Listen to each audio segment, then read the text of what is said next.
성경 봉독하겠습니다. 누가복음 18장 1절부터 8절까지입니다. 누가복음 18장 1절부터 8절까지 같이 봉독하겠습니다. 예수께서 그들에게 항상 기도하고 낙심하지 말아야 할 것을 비유로 말씀하여 이르시되, 어떤 도시에 하나님을 두려워하지 않고 사람을 무시하는 한 재판장이 있는데, 그 도시에 한 과부가 있어 자주 그에게 가서 내 원수에 대한 나의 원한을 풀어주소서 하되, 그가 얼마 동안 듣지 아니하다가 후에 속으로 생각하되, 내가 하나님을 두려워하지 않고 사람을 무시하나 이 과부가 나를 번거롭게 하니 내가 그 원한을 풀어주리라. 그렇지 않으면 늘 와서 나를 괴롭게 하리라 하였느니라. 주께서 또 이르시되, 불의한 재판장이 말한 것을 들으라. 하물며 하나님께서 그 밤낮 부르짖는 택한 자들의 원한을 풀어주지 아니하시겠느냐? 그들에게 오래 참으시겠느냐? 내가 너희에게 이르노니 속히 그 원한을 풀어주시리라. 그러나 인자가 올 때에 세상에서 믿음을 보겠느냐 하시니라. 아멘. 본문의 말씀은 우리가 교훈의 내용조차도 익히 잘 알고 있는 그런 비유이죠. 예수님께서 친히 이 비유의 그 속뜻도 일러주셨죠. 그러니까 불의한 재판장도 이렇게 밤낮 부르짖으면은, 밤낮 찾아와서 요구하면은 다 들어주는데, 하나님께서 그 밤낮 부르짖는 택하신 자들의 원한을 풀어주지 아니하겠느냐.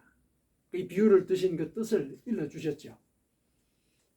그래서 이 비유의 뜻은 이런 전제에 있다, 이렇게 이제 우리가 생각을 할 수가 있는데, 근데 가만히 그 뜻을 새기면서 이 비유 속의 내용들의 요소들을 한번 살펴보니까, 이 불의한 재판장과 하나님이 이렇게 연결이 되고, 그렇죠? 과부와 택하신 자, 이렇게 연결이 되는 것 같은 이런 인상을 주지 않습니까? 예수님께서 이제 그렇게 비유의 뜻을 설명을 하셨으니까. 그리고 과부가 요청하는 대상이 그 재판장이고, 택하신 자가 요청하는 그 대상이 하나님이고, 이렇지 않습니까? 그렇다면은 하나님을 불의한 재판장에 이렇게 비교하는 이런 이제 그 논리적인 그 결론을 우리가 낼 수가 있잖아요. 근데 그거는 우리가 조금 받아들이기가 조금 어려운 측면이 있는 거죠. 하나님이 불의한 재판장으로 이렇게 비유가 되었다. 그렇죠? 원래 하나님은 불의하신 분이 아니라고 되어 있지 않습니까? 그분은 불의한 분이 아니시다. 로마서에서 바울 사도가 이제 분명히 그렇게 얘기를 하고 있었고. 그렇다면은 예수님이 왜 이런 비유를 드셨을까? 우리 그 인간적인 논리로는 조금 받아들이기가 조금 어려운 부분이 있다, 이렇게 이제 생각할 수가 있거든요. 그거는 이제 이 비유 자체를 도식적으로 이해를 해서, 그렇죠. 예수님께서 이 비유를 드렸을 때 불의한 재판장과 하나님을 연관을 시켜서 하신 건 아닙니다. 그 이유는 이제 나중에 이어서 이제 설명을 하도록 하고, 이런 비유를 설명하신, 그 비유를 또 일러주신 그 배경을 우리가 조금 알아야 되겠습니다. 그 배경을 알았을 때 이 비유가 왜 그 하나님을 불의한 재판장과 연결시키지 않고, 또 이 비유의 뜻하신 바 예수님께서 설명하신 그 속뜻을 우리의 그 신앙생활에 적용할 수 있을 것인가, 이걸 우리가 알아갈 수가 있을 것입니다. 자, 우리가 18장 1절부터 이제 우리가 쭉 읽었는데, 이 배경이 되는 건 17장에 나옵니다. 17장에 바리새인들이 하나님의 나라가 언제 임하느냐 하고 예수님께 질문을 던집니다. 예수님께서 하나님의 나라를 선포를 하시니까 바리새인들이 질문을 던진 거죠. 그러면은 그 하나님의 나라는 언제 임합니까? 이렇게 이제 질문을 하거든요. 그랬을 때 예수님께서 하나님의 나라는 눈에 보이듯이 임하는 게 아니다. 하나님의 나라는 너희 안에 있다, 이렇게 얘기를 하죠. 너희 안에 있다, 이렇게 일러주십니다. 그러니까 너희 안에 있다라는 이 말이 우리가 1차적으로 생각할 때, 천국도 그러면 생각하기 나름인가? 내 안에 있다니까, 내가 생각하기에 따라서 내 속에 천국이 있는 거구나, 이렇게 이제 생각을 할 수가 있는데, 맥락상 이제 그런 뜻은 아니고, 너희 안에 있다라는 이 얘기는 뭐냐면은 너희가 마음으로 하나님의 나라를 믿으면은 그게 하나님의 나라가 실현이 되는 것이다. 그런 취지로 얘기를 하신 거예요. 너희 안에 있다는 얘기는 너희가 마음으로 믿어야 하나님의 나라를 볼 수 있다. 얘기를 한 거예요. 그렇게 이제 일러줬거든요. 그렇게 일러줬는데 그러면은 예수님께서 얘기하신 그 하나님의 나라는 눈으로 보는 게 아니고 내가 믿는 대상이 되니까 그러면 그 하나님의 나라는 사실상 하나님의 원리, 하나님의 질서 이걸 가리키는 거예요. 하나님의 그 말씀, 그 말씀을 우리가 믿지 않습니까? 그 말씀을 믿었을 때 우리의 삶 가운데 하나님의 나라가 임하는 거거든요. 그거를 이 바리새인들에게 일러주셨어요. 그래서 하나님의 나라는 그렇다면은 하나님의 질서, 하나님의 통치, 하나님의 말씀 이걸 가리키게 되는데 그렇다면은 이 질서와 관련해서는 그러면은 무슨 얘기를 할 수가 있느냐? 그때 예수님께서 이어서 재림의 상황을 얘기를 하세요. 하나님의 나라를 얘기하고 나신 바로 이어서 재림 때는 이런 일이 있을 것이다. 이런 얘기를 해요. 그 재림의 상황을 얘기한다는 것은 심판을 우리가 염두에 둬야 되지 않습니까? 재림 때는 지금 심판이 있을 것이니까. 그렇죠. 그렇다면은 심판 때 어떻게 살아야 할 것인가의 기준을 사실 앞서 얘기를 하신 거란 말이죠. 앞서 얘기한 게 뭐냐? 네가 하나님의 나라를 믿느냐? 그 질서와 그 존재와 그 말씀을 네가 믿느냐? 그걸 믿었을 때 이 재림의 상황에서 네가 구원을 얻을 것이다. 이런 취지로 그 내용이 이어지죠. 그때 이제 재림의 상황을 말씀을 하시면서 이런 얘기를 뜨세요. 노아 시절에 사실 예고가 되지 않았습니까? 홍수가 있을 것이라고. 심판이 있을 것이라고 예고가 됐거든요. 예고가 됐는데 사람들은 먹고 마시고 장가가고 시집가더라. 그러다가 홍수가 갑자기 닥쳐서 다 멸망했다. 이런 얘기를 하세요. 그리고 롯의 때도 그러했다. 이런 얘기를 해요. 그렇죠. 롯의 때도 그러지 않았습니까? 롯도 소돔과 고모라의 그 상황에서 유황불이 떨어져서 멸망을 했는데 그 멸망할 그 시점 그 이전에 사람들은 다 먹고 마시고 장가가고 시집가고 그런 일에 집중을 한 거죠. 그러니까 재림의 상황을 언급을 하시면서 사람들이 재림의 때가 되었어도 그렇게 살더라는 걸 얘기를 하신 그 뜻이 뭐겠습니까? 왜 그런 얘기를 하셨을까요? 사람들이 하나님을 믿는다 이렇게 얘기를 하지만은 실은 실상 속에서 그 믿음의 표시가 없다는 거예요. 일상생활 속에서 사람들은 늘 하는 게 뭐냐?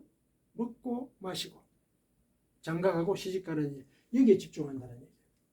일상의 삶 속에 거기에 매여가지고 그것만 바라보고 그것을 어떻게 성취할까 이런 생각만 한다는 거죠. 그래서 그런 상황을 설명하시면서 네가 목숨을 구하고자 한다면 잃게 될 것이다. 그 얘기를 이어서 하세요. 그렇다면 먹고 마시고 장가가고 시집가는 거 이거는 내 목숨을 구하고자 하는 일이죠. 그렇죠? 내 목숨을 구하고자 하는 일이잖아요. 먹고 마시고 장가가고 시집가고 그렇게 하면 망할 거란 얘기죠. 재림의 상황에 여전히 그러고 있는 사람들이 많다는 거예요. 망한다는 얘기예요. 그렇게 일러주죠. 그러나 네 목숨을 잃고자 하면은 네가 살 것이다. 이 얘기를 해요. 잃는다는 게 뭡니까? 내 삶 속에서 먹고 마시고 장가가고 시집가는 이 일에 대해서 내가 하나님의 말씀에 비추어서 한번 반성하고 돌아봤느냐. 그래서 내가 이것이 나의 욕심이고 정욕과 탐심이라면 내려놓는가. 사실 이게 어렵지 않습니까? 내가 먹고 마시고 이게 굉장히 중요한 일이지 않습니까? 장가가고 시집가고 중요한 일이거든요. 우리가 하나님을 믿는다라고 해서 이런 일상적인 삶의 조건들도 다 부인하고 그렇게 살아 이런 얘기를 하는 거 아니에요. 중요한 일이죠. 생계를 구하기를 위해서 애를 써야 되고 그렇죠. 또 도모를 하고 새로운 계획을 세우고 이런 과정들을 우리가 다 거쳐가는 의미가 있는 일이거든요. 그렇게 살아야 되죠. 실은 에덴 동산에서 아담과 하와도 노동을 했어요. 노동을 했습니다. 먹고 살기 위해서 일을 해야 되는 거예요. 이 창세기에 보면은 아담과 하와에게 그 동산을 돌보라고 얘기하셨죠. 노동을 했어요. 사는 것 자체 여기에 대해서 우리가 하나님을 믿는다 해가지고 그걸 벗어나가지고 우선 예를 들면은 수련을 한다든지 일상의 삶과 절연해서 사는 거, 그걸 권하고 있는 건 아니거든요. 그럼 뭐냐? 무슨 얘기를 하신 거지? 너희들이 살아가는 삶의 모습을 보니까 먹고 마시고 시집가고 장가가는 일, 그거를 목숨처럼 여기더라는 거예요. 그걸 목숨처럼 여기더라. 거기에만 매달리더라는 얘기예요. 그게 아니라는 얘기죠. 그거는 육신의 목숨을 유지하기 위한 하나의 방편이지 영혼을 구원하는 참 생명의 길은 아니다. 그걸 알라는 얘기예요. 그 생각을 갖고 일상을 살아라는 얘기죠. 그 생각 없이 먹고 마시고 그 다음에 장가가고 시집가고 그러면 죽는다는 얘기예요. 그 생각 없이 살게 되면은 나중에는 그 재림의 때 결국은 이런 일이 벌어지게 될 것이다. 이러면서 얘기를 하세요. 두 사람이 함께 누웠어도 한 사람은 데려갈 것이다. 한 사람은 데려갈 것이다. 두 여인이 맷돌을 갈고 있다가 한 여인만 데려감을 당할 것이다. 이 얘기를 하는 거예요. 데려가는 사람이 누구입니까? 그 생각을 하고 사는 사람들이에요. 데려간다는 것은 구원을 받는다는 얘기지 않습니까?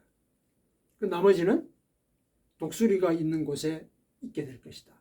독수리가 있는 곳이 어디입니까? 죽음이 있는 곳이죠. 죽는다는 얘기죠. 멸망한다는 얘기죠. 그 얘기를 이제 하신 거죠. 예수님께서. 그 얘기를 일러주신 거예요. 그 배경에서. 그 배경에서 이런 이제 오늘 본문의 말씀이 나왔는데 사람들이 아무리 일러주고 하나님의 나라가 임했다. 믿어야만 구원을 얻는다. 이렇게 얘기를 해도 늘 하는 일들은 먹고 마시고 장가가고 시집가는 일을 목숨처럼 여기더라는 거죠. 목숨처럼 여기더라. 그래서 1절 오늘 말씀을 하신 거예요. 그래서 그들에게 항상 기도하고 낙심하지 말아야 한다. 그래서 얘기를 한 거예요. 그러니까 기도하고 낙심하지 말아야 된다는 게 뭡니까? 일상생활 속에서 내가 뭘 하고 사는지 그거를 늘 찾아라는 얘기죠. 하나님께 기도한다는 게 그런 거 아닙니까? 먹고 마시고 장가가고 시집가는 일 이걸 강구하라는 얘기가 아니죠. 이걸 강구하는 얘기가 아니거든요. 혹시 그런 생각을 할까 싶어서 비유를 든 거예요. 그 비유의 내용이 그거예요. 과부가 불의한 재판장에 가서 강구를 하지 않습니까? 그러니까 자기의 그 원한을 갚아달라고 그러니까 일단 1차적으로는 참 애달픈 일이죠. 애달픈 일이 않습니까? 늘 찾아가서 얘기를 해야 들어줄 그런 정도니까. 그런 애달픈 그런 상황인데 사실 이 상황은 애달픈 상황 그 밑바닥에 이 과부의 이 우리 인간의 모습과 같구나. 평상시에 이 과부가 가지고 있는 그 원한이라고 하는 게 사실은 먹고 마시고 그다음에 장가가고 시집가는 이 일에 대한 결핍을 갖고 있는 거 그걸 얘기를 하는 거거든요. 그걸 풀어달라고 불의한 재판장에 가는 거예요. 그럼 이 불의한 재판장은 사실상 우리의 욕망을 가리키는 거예요. 우리의 욕망. 우리가 욕망을 갖고 있다 하더라도 그 욕망을 얻기 위해서 얼마나 애를 써요. 그렇죠? 얼마나 애를 씁니까? 쉽지가 않거든요. 그런데 계속 그 욕망을 강구를 하다 보면 이루어지거든요. 그게 세상 원리이지 않습니까? 뜻하는 바가 있으면 계속 추구해라. 이게 세상의 지혜이지 않습니까? 실패해도 또 굳건히 일어서라. 이게 세상의 지혜죠. 그렇게 해서 결국은 욕망을 이룬단 말이죠. 욕망을 이뤄요. 그러면은 내가 이룬 그 욕망은 뭡니까? 이 과부가 이룬 욕망은 원한이 해결이 되는 거지만은 영적으로 해석을 하면은 자기의 정욕과 탐심을 실현하는 거예요. 그렇게 되는 거죠. 그러면 이제 불의한 재판장은 하나님과 비유상으로 연결이 안 되는 거죠. 비유상 연결이 안 되는 거죠. 그 불의한 재판장은 나의 욕망인 거예요. 먹고 마시고 그 다음에 장가가고 시집가는 걸 잘하기를 원하는 그런 욕망인 거죠. 거기에 늘 이렇게 매달려가지고 우리가 살자는 얘기죠. 그래서는 안 된다. 그렇게 살다 보면은 결국은 내버려지는 그런 존재로 살게 된다는 거예요. 예수님의 재림 때, 심판 때 내버려지는 존재. 그렇게 살게 된다. 그런 뜻으로 얘기를 하시는 것이죠. 그러나 간절히 간구하는 그 태도는 하나님께 너희들이 바쳐야 되는 것이다. 한번 기도해가지고 안 된다고 해가지고 낙심해서는 안 될 일이다. 낙심해서는 안 될 일이다. 그래서 이제 이런 비유를 얘기하신 거거든요. 과부가 맨날 가서 그 재판장을 괴롭히는 것과 같이 꾸준히 기도하라는 얘기예요. 꾸준히 기도하라. 어떤 분은 이제 하나님을 괴롭혀야 된다. 뭐 이렇게 이제 얘기를 하기도 하죠. 조금 우스갯소리로. 그 얘기가 그런 뜻이 그런 거죠. 낙심하지 말라는 얘기죠. 기도해도 안 되는 경우가 있단 말이죠. 그러나 낙심하지 말고 계속 기도하라는 얘기죠. 계속 간구하라는 얘기죠. 그걸 이제 얘기를 하시는 거죠. 그 뜻이 이제 이 예수님께서 하신 말씀 속에 들어있는 것이죠. 그래서 하나님께서 그 밤낮 부르짖는 택한 자들의 원한을 풀어주지 아니하겠느냐. 그 얘기를 그런 뜻으로 하신 것이죠. 그러시면서 8절에 뭐라고 하냐면은 내가 너희에게 이르노니 속히 그 원한을 풀어주시리라. 기도하면 들어주신다는 얘기죠. 하나님의 뜻에 맞았을 때는. 그러나 인자가 올 때에 세상에서 믿음을 보겠느냐. 이 얘기를 하는 거예요. 다시 앞에 얘기하셨던 그 17장의 내용을 다시 기억을 상기를 시키고 있는 거죠. 뭡니까? 사람들은 여전히 하나님께 기도한다고는 하지만은 그래도 먹고 마시고 장가가고 시집가는 거. 여기에 목숨을 걸더라는 얘기죠. 여기에 목숨을 걸고 있다는 얘기예요. 그게 사람의 일상 삶 속의 습관이라는 얘기예요. 생각 속의 습관이 그러하다는 얘기예요. 그래서 내가 다시 왔을 때 세상에서 믿음을 보기가 참 어렵겠다. 얘기를 하신 거죠. 이 얘기는 뭡니까? 좌절하라는 얘기는 아니고 그래도 항상 기도하라는 얘기죠. 그래도 항상 기도하라는 얘기죠. 깨어 있으라는 얘기지 않습니까? 그래서 낙심하지 말고 항상 깨어 있으라. 그 얘기를 1절에 하신 걸 다시 한 번 더 환기를 시키는 거죠. 그래서 인자가 올 때 세상에서 믿음을 보겠느냐 이 말씀은 우리의 평상시에 이 사고 그 습관이 어떤 내용을 갖고 있는지 그거 살펴보라는 얘기예요. 내가 평상시에 내 하는 일을 정말 목숨처럼 여기고 있느냐. 세상 사람들은 그런 목숨을 여기죠.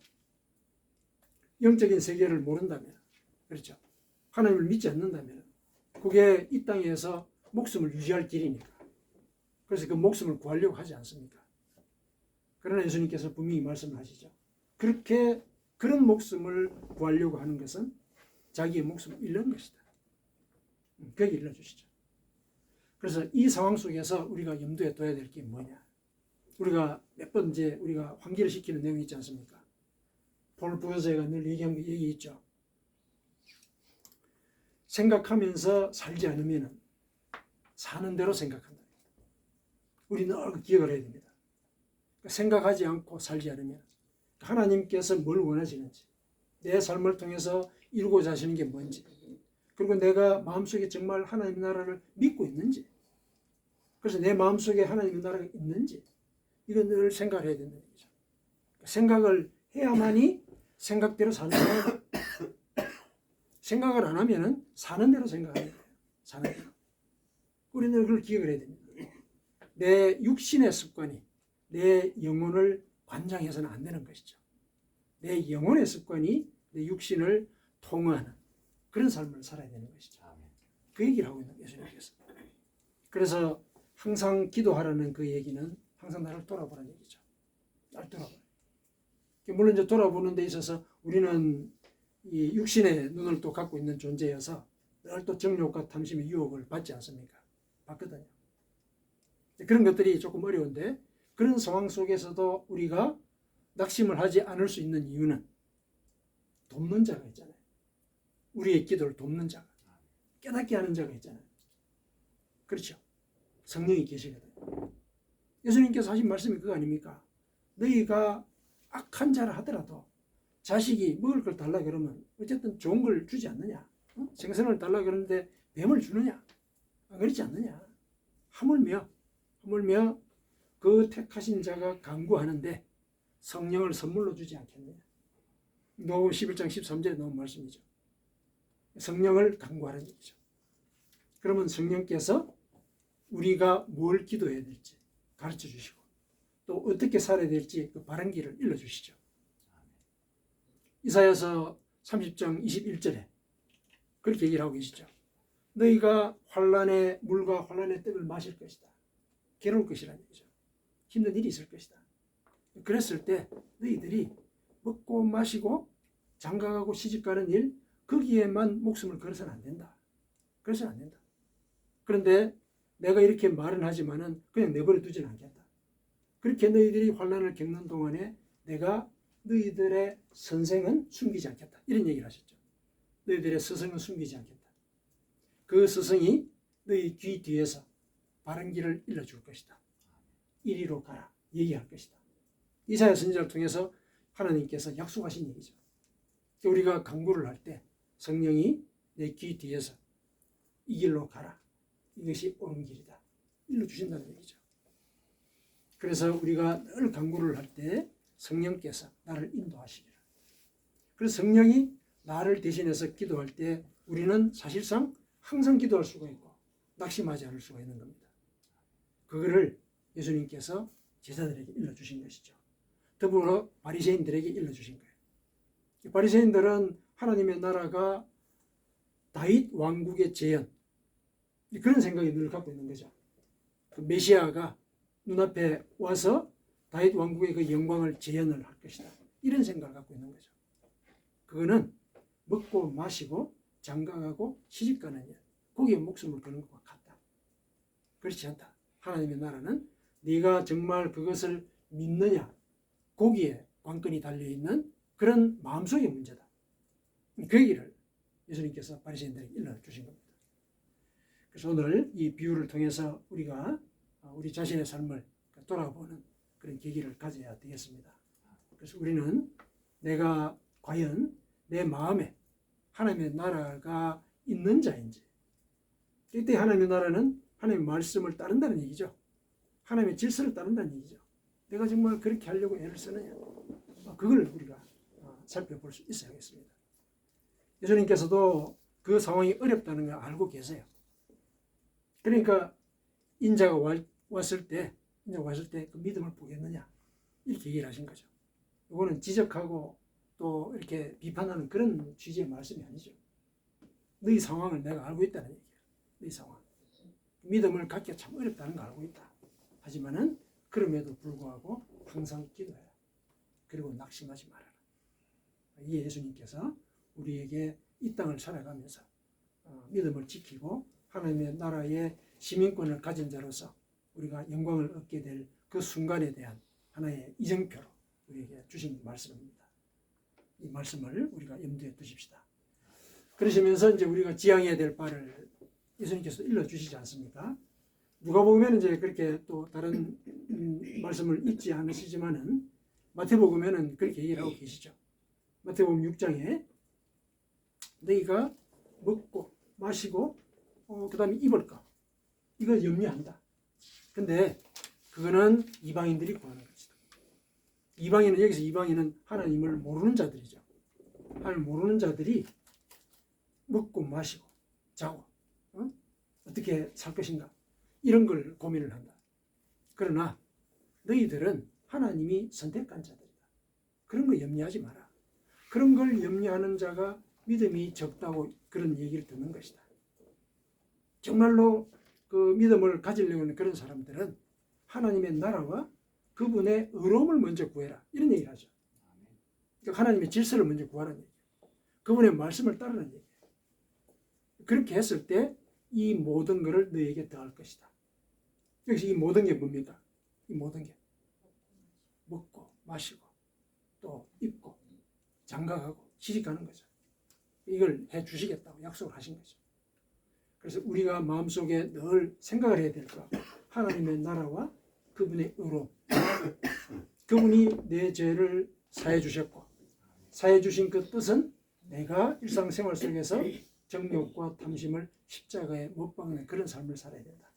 그게 하나님의 의로움이 내 속에 드러나는 그런 현상이다. 이걸 늘 기억을 해야 되는 거예요. 늘 생각해야 되는 거죠. 그래서 그 생각이 내 육신의 생각과 육신의 습관을 만들어 나가도록 그런 삶을 살아야 할 것이다. 그것이 내가 이 땅에 왔을 때 과연 내가 믿는 자를 보았다, 이런 칭찬을 받게 될 길이 된다는 것이죠. 그 과정을 성령께서 도우십니다. 아멘. 아멘.